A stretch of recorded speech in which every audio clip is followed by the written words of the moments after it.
di udang itu sebenarnya pembiasaan. Nah, pembiasaan tersebut yang kita lakukan di budidaya. Karena apa? Ya kita kan budidaya orientasinya kan untuk mencapai profitable gitulah ya. Istilahnya budidaya yang cepat juga, pakan juga tertekan atau FCR-nya, SR-nya juga didapat. Nah, jadi makanya kita ada sehari bisa pemberian pakan 1-7 hari atau 5 kali menyesuaikan ukuran dan ADG maupun pertumbuhan udang. Nah, di situ petani juga harus tahu ternyata ada efek setelah dari pemberian pakan. Kalau pakannya berlebih dari misal umur DOC 0 ya, day of culture, jadi lamanya budidaya itu 0 atau sampai tergantung lah nanti misalnya DOC 0 sampai 5. Misal pakan saya udah 2 kilo nih Mas, 4 kali. Air saya bagus Mas, warna coklat. Nah, kita juga harus menelisik. Baru umur 5 hari udah dipakanin 2 kilo Pak. Ini nggak kebanyakan itu pakannya. Kan protein tinggi nih pakan udang.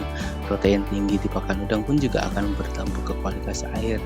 Nah, ini rata-rata mungkin terus di umur 15 ke 20 pakannya udah lumayan banyak Mas, terus air saya kok ngedrop artiannya itu crash, jadi perubahan plankton dari yang bening ke coklat, terus ada hijau, kadang terus balik ke coklatnya milky. Nah, itu yang terjadi di masyarakat, rata-rata kurang aware untuk masalah pakan di awal, rata-rata mungkin kebanyakan. Nah, kebanyakan itu yang bakal menjadi lebih menggonjang kualitas air, jadi rusak lah istilahnya dapat dikatakan seperti itu. Nah, kualitas air kita juga harus menelisik banget bahwa itu penting. Kalau kualitas airnya aja buruk di kolam tadi yang kita tebarin benur tadi, nah udangnya pun juga tidak bisa hidup dengan nyaman. Artiannya pertama, pertumbuhannya pasti lambat. Dari target yang misal ditargetkan misal umur 30 lah, range mungkin dapatlah angka 3 gram sampling pertama.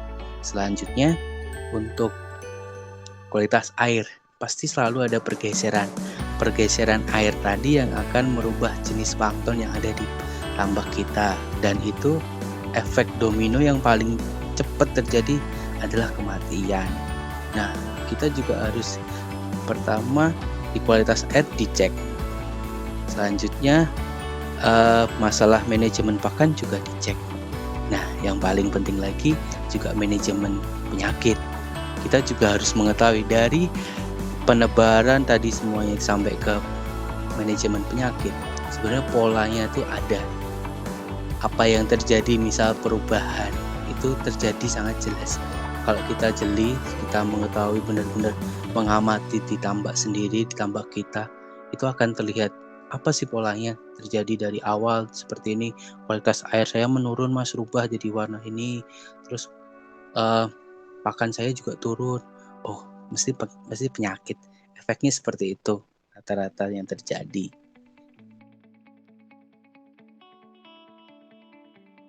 Kalau pantai selatan itu karakternya kan kondisi air atau sumbernya itu kan mikromineralnya atau kandungan mineralnya itu kan berbeda sama ngambil yang dari air laut.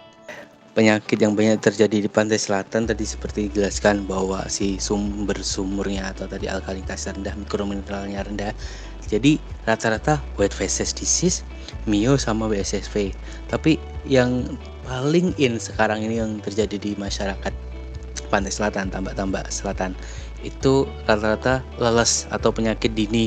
Jadi tiba-tiba udang itu mati, padahal kayak nggak apa-apa Mas, kemarin tuh makannya masih 10 kilo Mas, 4 kali kok habis, tapi hari ini tiba-tiba nggak makan. Terus pas dicek penurunan ke kolam dasar itu pada mati Mas. Nah, kondisinya udang pun yang mati itu masih yang putih atau fresh gitu loh. Nah, penyakit tersebut tuh seperti yang aku jelaskan di awal, itu sebenarnya kita harus pinter jeli di pengamatan kualitas air.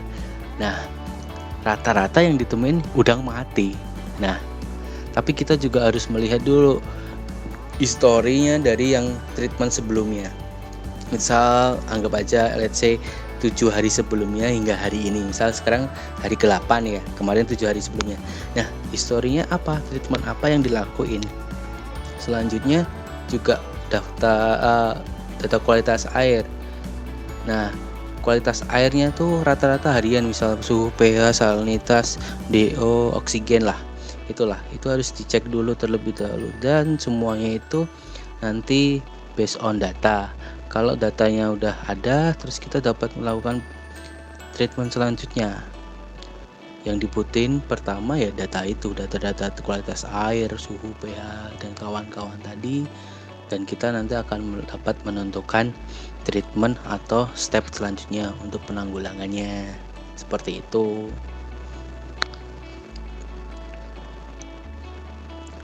Nah, lanjut ya, berarti kalau seperti itu berarti petani pantai selatan juga ya, harusnya beberapa petani itu udah ada yang modern. Artiannya modern, dia itu melakukan mitra dengan pakan. Nah, contohnya mungkin pakan CP ya. Kalau pakan CP itu dia mesti ada teman-teman dari teknisi dan nanti tambah teman-teman lab. Jadi dia berkala dipantau oleh teknisi secara harian, dan berkala pun juga dia nanti akan dipantau secara lab, hasil lab dari kolamnya itu. Jadi misal 10 hari atau 7 hari sekali nanti dia akan melakukan pengecekan kualitas air secara lab gitu. Dan dari data-data tersebut nanti bisa dilihat parameter mana yang ternyata kurang mencukupi untuk perairan tambak yang kita budidayakan. Misal alkalinitasnya kurang mas, rendah, jelas itu berpengaruh. Terus nitritnya tinggi mas, jelas itu penyakit nanti akan timbul. Dan rata-rata umumnya yang terjadi penyakit tadi yang kusebutin white feces, mio, WSSV atau leles lah dapat dikatakan seperti itu. Polanya kualitas air, yaitu pergeseran plankton terutama. Pergeseran plankton itu nanti pun juga akan di-trigger oleh bakteri yang ada di lingkungan, yang udah pasti ada, yaitu Vibrio. Nah, Vibrio tadi kalau udah ke-trigger, replikasinya kan cepet ya dia. Replikasi hitungan menit dia replikasi banyak banget dia. Nah, posisi itu yang sangat-sangat riskan. Makanya kan sangat penting untuk melakukan pengelolaan kualitas air dan pengecekan kualitas air harian maupun mingguan secara lab. Seperti itu.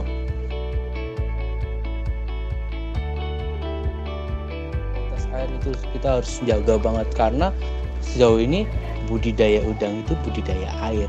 Udang itu mengikuti air yang kita budidayakan, karena kalau nyaman tadi pasti udang juga pertumbuhannya nyaman, ADG-nya juga kedapat, terus SR-nya pun pasti juga mengikuti. Seperti itu.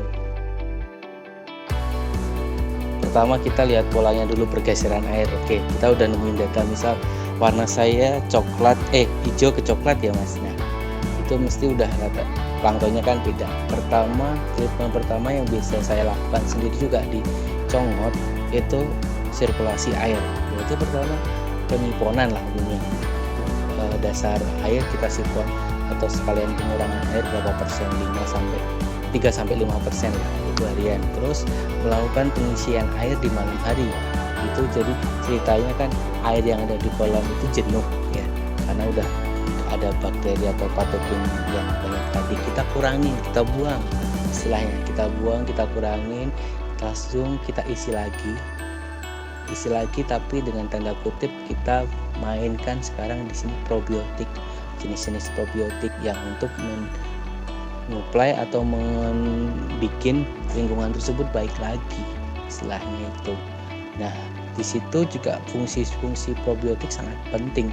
Kita juga harus mengerti, tapi kan balik lagi ke tadi, based on data. Kalau kita nggak ada data, rata-rata juga bakal cuman awis kak sirkulasi ya mas, tapi showcase mati. Nah, rata-rata pasti klasik di situ. Kita harus semuanya by data tadi. Kalau kita lakukan treatment tanpa by data juga nanti endingnya seperti itu. Klasik-klasik lagi yang bakal terjadi di omongan para petani. Dan dilihat juga terjadi itu di masa-masa molting. Masa-masa molting itu rata-rata kan ada molting yang emang dia bertahap, istilahnya mungkin mungkin seminggu sekali atau 10 hari sekali. Selanjutnya ada molting massal, di mana kondisi ini apakah mineralnya tercukupi? Kalau kondisi mineralnya nggak tercukupi dan itu dari kualitas airnya juga nggak mendukung, pasti bakal ada kematian. Nah, itu pun yang mati efeknya nanti juga dimakan udang teman-teman yang sehat. Karena posisi udang molting itu kan udangnya lembek ya. Ya, itu jadi santapan sangat-sangat enak nih bagi teman-temanku. Klep, dimakan itu sama teman-temannya. Dan efeknya nanti rata-rata pun, "Mas, ini kematian tiap hari ada, Mas." Nah, efeknya seperti itu. Jadi dapat dikatakan pertama kualitas air kita tentuin, terus apakah itu terjadi saat-saat molting. Nah, kalau nggak terjadi saat molting berarti dia kekurangan mineral. Habis kekurangan mineral, ternyata dia mati-matinya terus harian. Nah, karena seperti itu. Karena kadang udang kan ada yang molting massal dan enggak tadi yang saya jelasin. Nah, kita harus melihat dan jeli di situ. Sama saja. Kayaknya trennya sekarang pantai selatan seperti itu. Dan lebih parahnya lagi sekarang Apen HPNV. Dia umur 15 hari, DOC 15 hari yang udang masih kecil-kecil segitu udah pada mati.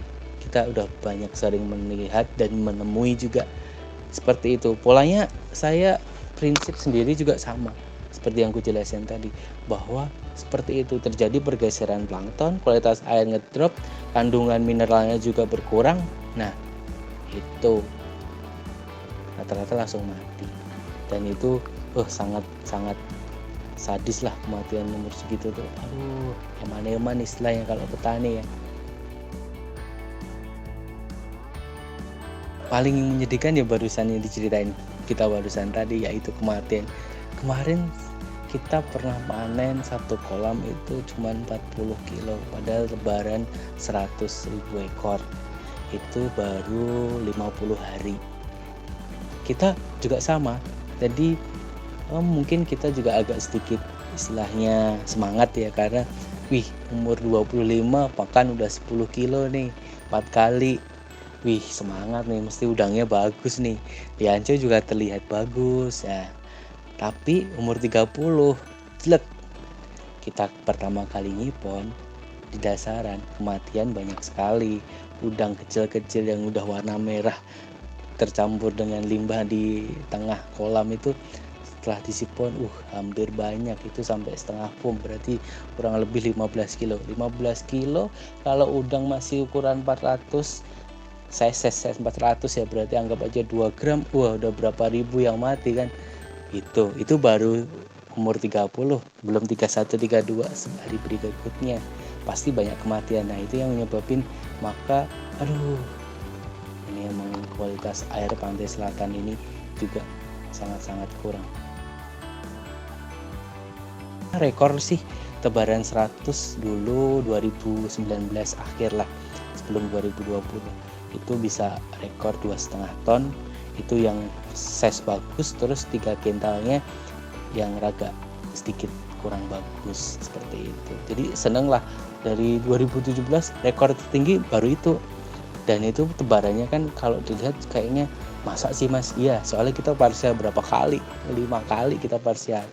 Nah, dalam budidaya pun kalau posisinya aman atau istilahnya baik, itu kita mau parsial berapa kali atau kita mau mengurangi populasi dari kolam itu berapa kali, itu akan menghasilkan hasil yang maksimal. Contoh tebaran saya kemarin 100.000, kita parsial 5 kali. Nah, seperti itu hasilnya. Nanti kan istilahnya parsial itu kan mengurangi populasi dari yang padat, yang segini rame nih. Nah, saya kurangi 1/4 misal gitu. Misal anggap aja saya kurangi 2 kintal. Lumayan kan, masih ada 80.000. Tapi 80.000 kan udah ukuran besar juga. Nah, dikurangi lagi 2 kintal misal gitu. Dikurangi lagi. Nah, dari jumlah populasi yang kita kurangi, otomatis lingkungannya pun juga nyaman. Konsumsi oksigen juga nyaman, sarana prasarana juga aman, kualitas air pasti juga bagus karena dia nggak bakal terlalu goncang, apalagi dipakan, kita bakal ngepres banget di situ. Jadi ya itu, paling jelek ya panen lah 40 kilo tadi, paling bagus 2,5 tadi, tebalan 100. Itu rekor yang benar-benar rekor sih sampai saat ini, yang masih aduh aku pengen rasanya panen di lebaran segitu hasilnya seperti itu. Itu juga waktu budidayanya cuma 70 hari. Terbaik lah aku sampai saat ini. Nah, kita kan juga di situ ternyata setelah di flashback itu tuh sumber airnya sumber baru gitu. Dan salinitasnya pun tinggi di 25-30 lah.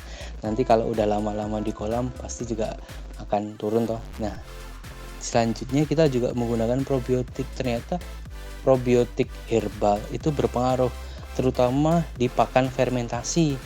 Nah, mungkin para petani di kebun juga udah sangat familiar nih dengan pakan fermentasi, dan di tempat kami di Conget menggunakan, saya sebut ya mungkin ya mereknya nggak apa ya, Minaraya Fit. Jadi kita menggunakan produk itu yang ternyata base-nya dari herbal-herbal, dan itu saat difermentasi kan proses hal apapun yang terfermentasi kalau dikonsumsi atau didiges oleh usus dia akan mudah tersedot, ternutrisinya dapat mudah terserap lah oleh udang. Nah, posisi itu yang kita ambil. Oh, ternyata iya mampu dia pakan fermentasi untuk